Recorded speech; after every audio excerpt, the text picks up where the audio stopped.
जनधन खाते की बात करूं तो लगभग 51 करोड़ जनधन खाते खुल चुके हैं। उनमें सबसे ज़्यादा अगर किसी के खाते खुले हैं तो मेरे पसमानदा गरीब मुस्लिम भाइयों बहनों के खुले हैं।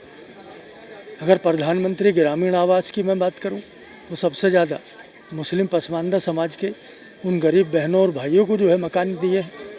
हम क्यों चाहते हैं और हमने क्यों माना? 70 वर्ष तक हमने सब सरकारों को देखा। भाई साहब ने बड़ी बारीकी से सब चीज़ बताई हैं। एक ऐसा प्रधानमंत्री 14 में आता है वो क्या कहता है आते ही, मुसलमानों के एक हाथ में लैपटॉप हो, एक हाथ में कुरान हो। गुजराती में बख्शी पंच समाज कहते हैं और हमारे यहाँ जनरली ओबीसी कहते हैं। उनके बारे में कभी कोई बात करता ही नहीं था। विकास की तो बात छोड़ो, उनको हर जगह अपमानित करने का जो है सब काम करते थे। लेकिन इस देश के बहुत ही लोकप्रिय प्रधानमंत्री नरेंद्र मोदी जी ने ये मुद्दा उठाकर सब राजनीतिक दलों को और राजनीतिक नेताओं को अपने अपने गिरेबान में झांकने का, आज उस रोशनी को ताकत देने के लिए, आज उनका दुख दर्द देने के लिए, कम करने के लिए उजला गैस योजना देखी। ना हिंदू देखा, ना मुसलमान देखा, ना सिख देखा, ना ईसाई देखा। क्या देखा? गरीब। गरीब को योजना मिले, गरीब को मकान मिले, गरीब को शौचालय मिले, गरीब को जनधन योजना मिले, गरीब किसान को सम्मान निधि मिले और गरीब बहन बेटियों को ताकत मिले। एक ऐसा अभी आप देखा होगा कि जितने फल ठहरी वाले हैं, एक ऐसी योजना आई है जिसका नाम विश्वकर्मा योजना है। चाहे बाल बनाने वाले के लिए हो, चाहे फूल बेचने वाले को हो, चाहे वो कपड़े धोने वाले को हो, चाहे वो मोची के लिए हो, चाहे वो अब्बासी के लिए हो, चाहे वो लोहार के लिए हो, चाहे लोहार के बनाने के हो। और एक सबसे बड़ी बात यह है कि छप्पड़ बनाने वाले का आपने नाम, आप तो युवा हो, नहीं सुना होगा, मैं गाँव से रहने वाला हूँ, जो छप्पड़ बनाते हैं उनकी योजना भी है। तो एक ऐसा प्रधानमंत्री जो चुन चुन कर जो काम करने वाले हैं, जो रेडी पटरी ठेली लगाने वाले हैं, जो छप्पड़ बनाने वाले हैं, उनके योजना लाता है। मेरा मसीहा है। और 24 में इस देश का मुसलमान जो मोदी से प्यार करता है, जिसने मोदी की योजना ली है, चाहे जनधन योजना हो, चाहे शौचालय लिया हो, चाहे मकान लिए हो, चाहे सड़क पर चला हो, चाहे लाइट ली हो, चाहे जल से नल लिया हो और चाहे सम्मान निधि लिया हो, चाहे आयुष्मान कार्ड लिया हो, वो मोदी जी को प्यार करता है और मोदी जी को वोट देगा। और 24 में मोदी दूसरा अपना रिकॉर्ड बनाकर तीसरा रिकॉर्ड बनाएंगे, दूसरा तोड़कर। सर 2024 लोकसभा इलेक्शन, प्रधानमंत्री चुनेगी देश की जनता, क्या मुद्दे होने वाले हैं इस बार आपके? मैं आप लोगों की बात करूँ, पसमानदा समाज से आते हैं, किन मुद्दों पर आप लोग जो हैं वोट करने वाले हैं इस बार? मैं आने वाले जो 2024 का इलेक्शन है उसमें जो है पसमानदा मुस्लिमों के मसीहा जो पिछले 70 साल से राजनीति हो रही थी, उसमें कभी भी ना तो किसी पार्टी ने, ना किसी प्रधानमंत्री वजीर आजम ने कभी भी पसमानदा मुस्लिमों का ना कभी कोई मुद्दा छेड़ा, ना कभी उनके विकास के ऊपर बात की। लेकिन मुझे अच्छी तरीके से याद है, आज से 1.5 साल पहले जब हैदराबाद में भारतीय जनता पार्टी की राष्ट्रीय कार्य समिति हो रही थी, तो उन्होंने जो है पसमानदा मुस्लिम समाज के बारे में कार्यकारिणी में बात की और वहाँ पर पार्टी ने भी जो है एक छोटा सा जो है एक प्रस्ताव उसमें जो है अपने पार्टी के उसमें रखा। और उस दिन के बाद से जो है जो पसमानदा मुस्लिमों के मुद्दे थे वो हर चैनल पर, हर ज़बान पर जो है वो एक ब्रेकिंग न्यूज़ हो गई। क्योंकि उससे पहले ना कोई उनकी कोई सुनता था, ना उनको कोई अपनी सुनाता था। और सिर्फ जो है जो गरीब थे, गुरबा थे, पसमानदा समाज के थे, गुजराती में बख्शी पंच समाज कहते हैं और हमारे यहाँ जनरली ओबीसी कहते हैं, उनके बारे में कभी कोई बात करता ही नहीं था। विकास की तो बात छोड़ो, उनको हर जगह अपमानित करने का जो है सब काम करते थे। लेकिन इस देश के बहुत ही लोकप्रिय प्रधानमंत्री नरेंद्र मोदी जी ने ये मुद्दा उठाकर सब राजनीतिक दलों को और राजनीतिक नेताओं को अपने अपने गिरेबान में झांकने का एक मौका दिया और सबको ये मजबूर कर दिया कि अगर आप आगे राजनीति करोगे तो बगैर पसमानदा मुस्लिम समाज के अपनी राजनीति आपकी सफल हो नहीं सकती। तो उस दिन से होड़ लग गई। जिनको पसमानदा वर्ड जो कहना नहीं आता था वो हर जगह पसमानदा पसमानदा कहते हुए घूम रहे हैं, गली गली महल्ले महल्ले जाकर पसमानदा पसमानदा कर रहे हैं। तो आज अगर कोई फोकस है 2024 का तो वो पसमानदा मुस्लिम समाज का फोकस है, पसमानदा मुसलमान उसमें फोकस है। और प्रधानमंत्री नरेंद्र मोदी जी ने जिस तरीके से ये मुद्दा छोड़ा है और छेड़ा है, ये वैसे ही नहीं उन्होंने बात की, क्योंकि वो कभी भी कोई भी बात करते हैं, इस देश के वजीर आजम तो R&D करके करते हैं, रिसर्च और उस पर जो है एनालिसिस और डेवलपमेंट करके करते हैं। तो उन्होंने पिछले 10 साल में, अब 10 साल ही होने के लिए आए हैं, उन्होंने लगातार, अगर मैं जनधन खाते की बात करूं तो लगभग 51 करोड़ जनधन खाते खुल चुके हैं। उनमें सबसे ज़्यादा अगर किसी के खाते खुले हैं तो मेरे पसमानदा गरीब मुस्लिम भाइयों बहनों के खुले हैं। अगर प्रधानमंत्री ग्रामीण आवास की मैं बात करूं तो सबसे ज़्यादा मुस्लिम पसमानदा समाज के उन गरीब बहनों और भाइयों को जो है मकान दिए हैं। अगर मैं और भी तो पार्टियां थी, अगर मैं बात करूं जो 67 से लेकर 70 ईयर्स कांग्रेस पार्टी ने राज किया, वो इन मुद्दों को क्यों नहीं उठा पाते और फिर वो बोलते हैं कि हम मुसलमानों के नेता हैं, मुसलमानों की पार्टी है, इस तरीके से बोलते हैं वो, फिर वो इन मुद्दों को उठाने में क्यों पीछे रहे? नहीं, उनका आज तक क्या होता था, वो सिर्फ जो है वो डरा कर, धमका कर और बहका कर, वो सिर्फ जो है वोट बैंक की राजनीति और अपीजमेंट की राजनीति करके जो है सिर्फ वोट लेते थे।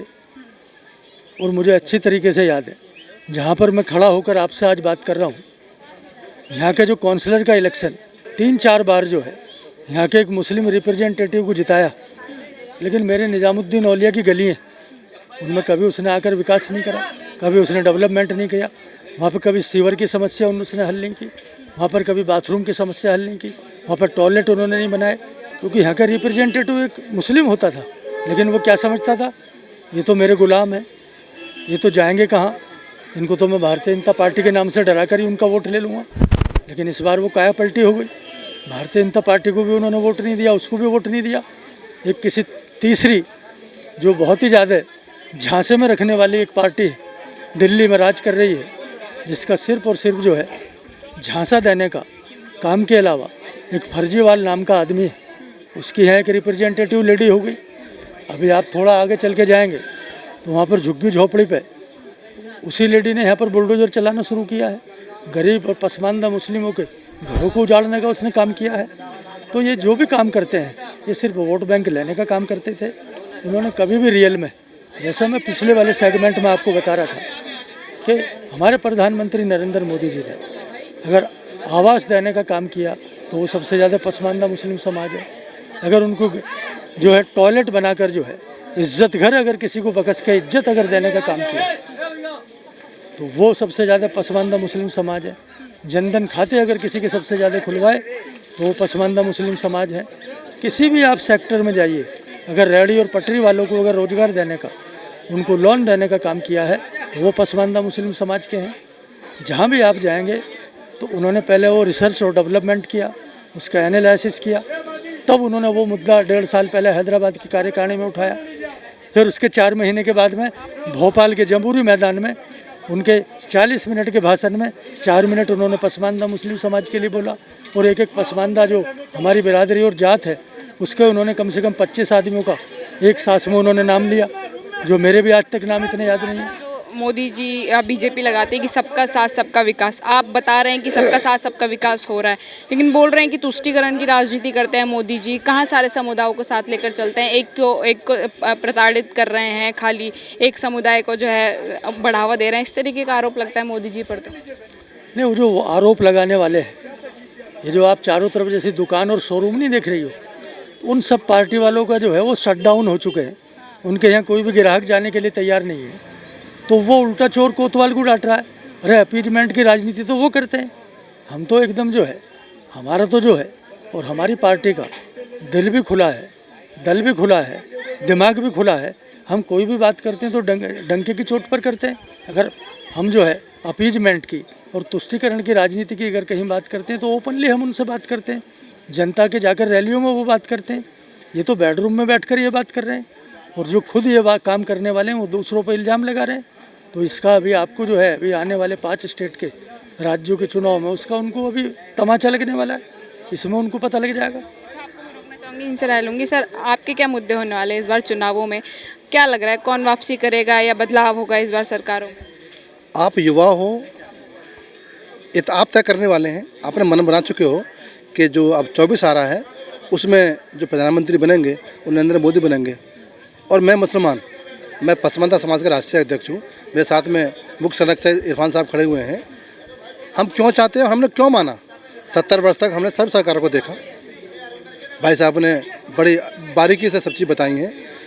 एक ऐसा प्रधानमंत्री 14 में आता है वो क्या कहता है आते ही, मुसलमानों के एक हाथ में लैपटॉप हो, एक हाथ में कुरान हो। कंप्यूटर, किसी ने नहीं कहा कि कंप्यूटर भी एक हाथ में हो, कुरान हो, जो कि हमारी कुरान हमारी जान है, हमारी एक ऐसी वाहिद किताब है जिस पर हम कुर्बान हैं।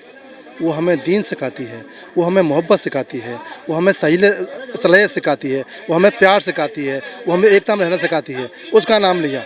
70 वर्षों में कोई ऐसा प्रधानमंत्री नहीं आया जिसने ये कहा हो कि मुसलमान के एक हाथ में लैपटॉप हो, एक हाथ में कुरान हो। तो हमारे लिए वो मसीहा है। अब आ जाए योजनाओं की। 70 वर्ष कांग्रेस ने राज किया। किसी ने मना किया था जनधन खाते बनाने के लिए, किसी ने मना किया था गरीब माँ के मकान के लिए, किसी ने मना किया कांग्रेस को कि किसानों को सम्मान निधि देने के लिए, किसी ने मना किया था कि बहन बेटियों को शौचालय देने के लिए। मैं गांव से आता हूं, शायद हम गांव के रहने वाले हैं। मुझे याद है कि मेरी माँ या मेरी चाची ताई जब शौच करने जाती थी तो अंधेरे में जाती थी, और कहीं रोड से कोई सवारी आती होती या मर्द आता होता तो खड़ी हो जाती। उस हालत में वो महिला कैसे, वो मेरी बहन बेटियां कैसे खड़ी होती थी। एक ऐसा प्रधानमंत्री जिन्होंने उन्हें इज्जत कर दिया, यानी ये कहा कि मेरी बहन बेटी, मेरे देश की बहन बेटियां हैं, मैं उनको शौचालय दूंगा, घर में शौच करेंगी। और कई बार तो ऐसा होता था कि बेचारी शौच को दिन में रोकती थी, उजाले में नहीं जाती थी, बीमारी हो जाती थी, परेशान होती थी। किसने मना कहते कांग्रेस को? नहीं किया। आज मोदी जी ने किया है। जैसे कि उज्ज्वला गैस योजना, मैं गांव को रहने वाला हूं, लकड़ी पे खाना बनता था। हमारी दादी, हमारी माँ, हमारी बहन बेटियां आँखों की रोशनी कम हो जाती थी।